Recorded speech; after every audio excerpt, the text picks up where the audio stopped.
नमस्कार दोस्तों, कैसे हैं आप।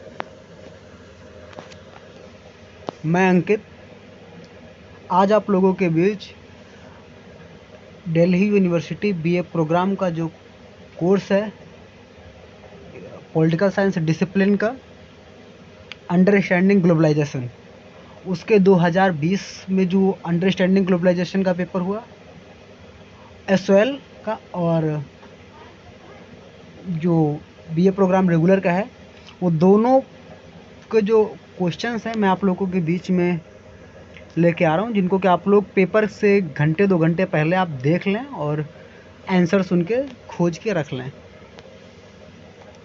तो हमारा जो फर्स्ट क्वेश्चन है, इसमें मैं पेपर पे अपलोड कर रहा हूँ, इसमें पेज भी आप लोग खुद देख लीजिएगा और सब्जेक्ट कोड भी सेम ही है ये, इसीलिए मैं ग्रुप में डाल रहा हूँ इसको।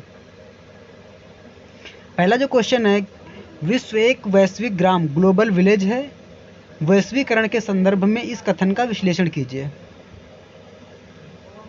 The word is a global village.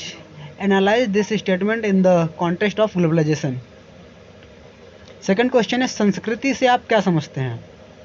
सांस्कृतिक वैश्वीकरण से संबंधित विभिन्न वाद विमर्शों का समालोचनात्मक परीक्षण कीजिए। और तीसरा जो क्वेश्चन है, असमानता गरीबी के समरूप नहीं है, क्योंकि असमानता बढ़ सकती है जबकि गरीबी कम हो सकती है। वैश्विक दक्षिण में वैश्वीकरण के प्रभाव के संदर्भ में इस कथन का आलोचनात्मक वर्णन कीजिए, विश्लेषण कीजिए। आतंकवाद के सार्वभौमिक चरित्र से वैश्वीकरण के अंधकारमय पक्ष का पता चलता है, विवेचना कीजिए। The global character of the terrorism revolves the darker side of globalisation, discuss. अगला क्वेश्चन है पांचवा, पर्यावरण पर जलवायु परिवर्तन के प्रमुख प्रभाव क्या हैं।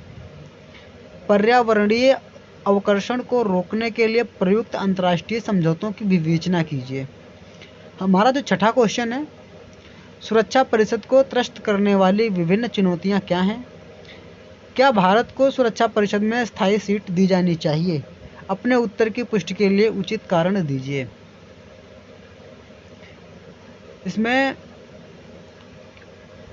हमें 4 क्वेश्चन करने हैं, 6 क्वेश्चन है, हम वो 6 कोई भी क्वेश्चंस कर सकते हैं, ठीक है।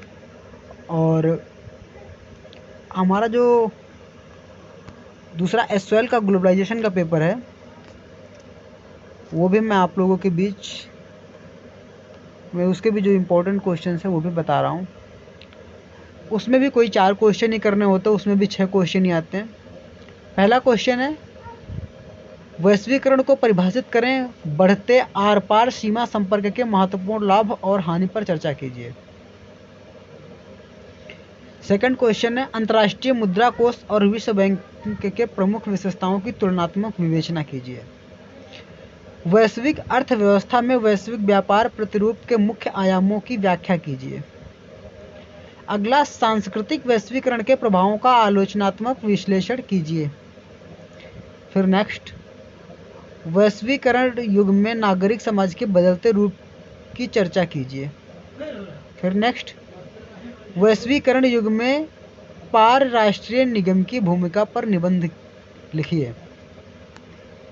मैं आपको बताता हूँ मॉरल ऑफ द सेंस क्या है इसमें, कि अगर हम एसओएल के पेपर को देखें तो एसओएल के पेपर में जो क्वेश्चन है वो डायरेक्ट हम गाइड में किसी भी 10 ईयर में ढूंढ सकते हैं, लेकिन जो रेगुलर वालों का डिसिप्लिन का पेपर है अंडरस्टैंडिंग ग्लोबलाइजेशन का, उसमें हम कोई भी क्वेश्चन डायरेक्ट गाइड में नहीं ढूंढ सकते। इवन 10 ईयर्स वगैरह अगर आप लोगों के पास हैं, then you can try in these questions. आप देख लें, आपको नहीं मिलेगा इनके आंसर, डायरेक्ट आंसर आप ढूंढ नहीं सकते, इसलिए आप बुक रखें और अभी भी अगर नहीं हो रही तो अरेंज कर लें किसी न किसी तरह से बुक को, और बिना बुक के पेपर करना बड़ा मुश्किल होगा। ऑल द बेस्ट आप सभी दोस्तों को, मैं विदा लेता हूँ अब। जय हिंद।